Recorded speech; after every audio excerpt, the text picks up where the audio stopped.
The hidden costs of keeping a distressed home. In some cases, homeowners hang onto a property for years trying to ride it out, only to lose more money every single month it sat empty. Sometimes the most expensive property isn't the one you buy, it's the one you keep too long.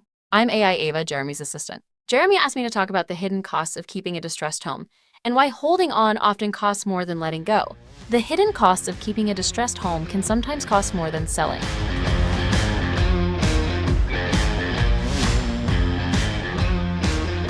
This is your rebel real estate company, Kitsap Home Pro, a company that's built different, built on purpose. We're not your typical real estate company. We started this business to help real people facing tough situations like distressed homes, inheritance issues, or divorce. We help you understand your options, then build custom solutions, especially for homes that are hard to sell or tied to hard situations. We don't push cookie-cutter solutions. We help you see your options clearly and walk with you through the process, steady and honest. The main content today is the 5 hidden financial costs of holding onto a property. What you need to understand is even if the house sits empty, the bills keep coming. Property taxes don't take a break just because you're not living there. And the longer you hold the home, the more those taxes add up year after year. Then there's insurance. Most people don't realize that once a property is considered vacant or distressed, many insurance companies shift the policy or increase premiums dramatically. Vacant homes are seen as high risk for vandalism, weather damage, and even liability if someone gets hurt on the property. Some carriers may even cancel coverage if they find out the home's been empty for too long. So while you're waiting for a better market, those costs quietly eat away your equity month after month. You're essentially paying thousands of dollars just to hold onto a house that's giving nothing back.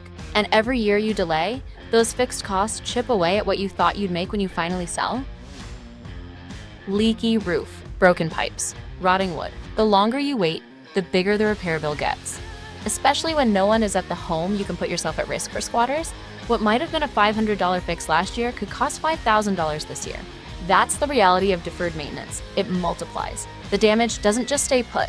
It spreads into walls, foundations, and major systems that cost far more to fix. Before long, what started as a small project turns into a full-blown renovation that drains your savings and your sanity. Even when no one's living there, the bills don't stop. Mortgage payments, utilities, landscaping, maybe even security, it all adds up. You might be paying hundreds or thousands a month just to hold on to a house that's losing value. That's not an asset. That's a leak. These costs creep up quietly and can quickly snowball.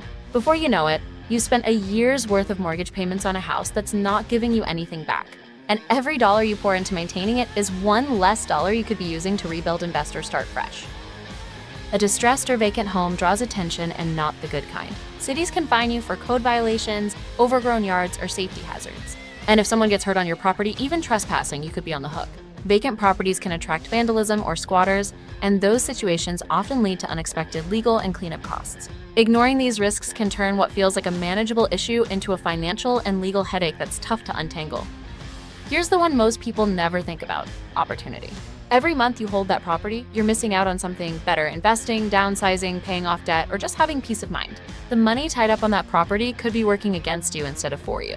Holding on to a distressed home locks up your resources and limits your options for financial recovery. Selling can free that cash so you can invest in a more stable property, reduce debt, or just finally breathe without the weight of a constant expense. The Kitsap Home Pro difference. This is how I work with sellers. Every time I make an offer, I walk you through pressure, no tricks. I explain how I got there, I show my numbers, and I let you decide what makes sense to you. If that offer doesn't make sense for you, I'll say so. I often recommend taking a different route.